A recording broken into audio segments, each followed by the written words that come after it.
പതനം തുടങ്ങാൻ പോകുന്ന ദിവസം ഔദ്യോഗികമായി തന്നെ അത് വ്യക്തമാകുന്നത് സെപ്റ്റംബർ 9-ാം തീയതിയാണ്.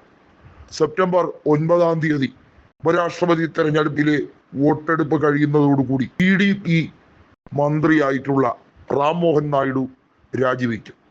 മാത്രമല്ല ഐക്യ ജനതാദളിലെ 8 MP-മാരും രാജ്യസന്നദ്ധതയുമായി മുന്നോട്ട് വരികയാണ്. ഇത് ബീഹാർ തെരഞ്ഞെടുപ്പിനെയും പ്രതികൂലമായി ബാധിക്കും.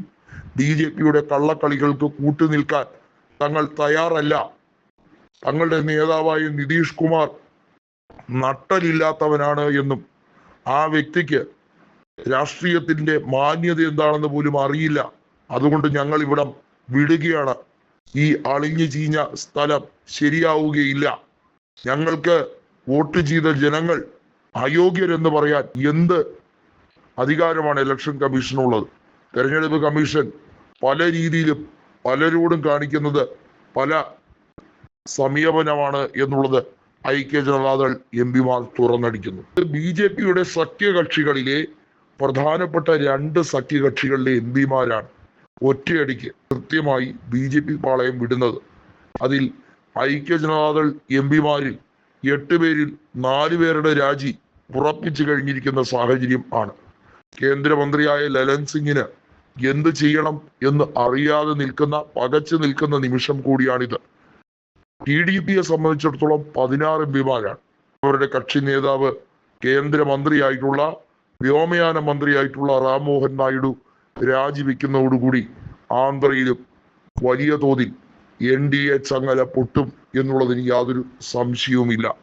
എന്നാൽ BJPയിലെ MP-മാരുടെ രാജി കൂടി അത് സമ്മർദ്ദം മോദിക്കും അമിത്ഷായ്ക്കും ഏറി വരും എന്നുള്ളതിന് സംശയമില്ല. കാരണം BJP MP-മാരിൽ പലരെയും അയോഗ്യരാക്കണം എന്ന കാര്യമാണ് രാഹുൽ ഗാന്ധി പ്രതിപക്ഷ നേതാവായി ഇരുന്നു കൊണ്ട് ഉന്നയിച്ചത്.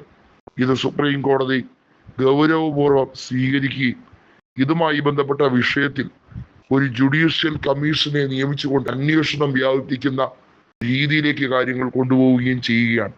രാഹുൽ ഗാന്ധി ഒരു കാര്യം മാത്രമാണ് വ്യക്തമാക്കിയത്: ഇന്ത്യയിൽ ഒട്ടുക്കം വ്യാപകമായി തെരഞ്ഞെടുപ്പ് അഴിമതി നടന്നിട്ടുണ്ട്. ഇതുമായി ബന്ധപ്പെട്ട് വലിയ തോതിൽ പണം പറ്റിയിരിക്കുന്ന വ്യക്തികളാണ് ഈ പറയുന്ന രാജീവ് കുമാറും ജ്ഞാനേഷ് കുമാറും. 2 പേരെയും ചോദ്യം ചെയ്യുന്നതും 2 പേരെയും അറസ്റ്റ് ചെയ്യുന്നതുമായി ബന്ധപ്പെട്ട നടപടികളിലേക്ക് കടക്കണമെന്നാണ് പ്രതിപക്ഷ നേതാവിന്റെ ആവശ്യം. പ്രതിപക്ഷ നേതാവുമായി നേർക്കുനേർ ഏറ്റുമുട്ടലിന് ധൈര്യമില്ലാതെയാണ് ജ്ഞാനേഷ് കുമാർ പല കാര്യങ്ങളിൽ നിന്നും ഒളിച്ചോടാൻ ശ്രമിക്കുന്നത്. ജ്ഞാനേഷിനോട് രാഹുൽ ഗാന്ധി വീണ്ടും ചോദിച്ചു, നിങ്ങളൊരു തുറന്ന സംവാദത്തിന് തയ്യാറാണോ? ഇല്ലേ ഇല്ല.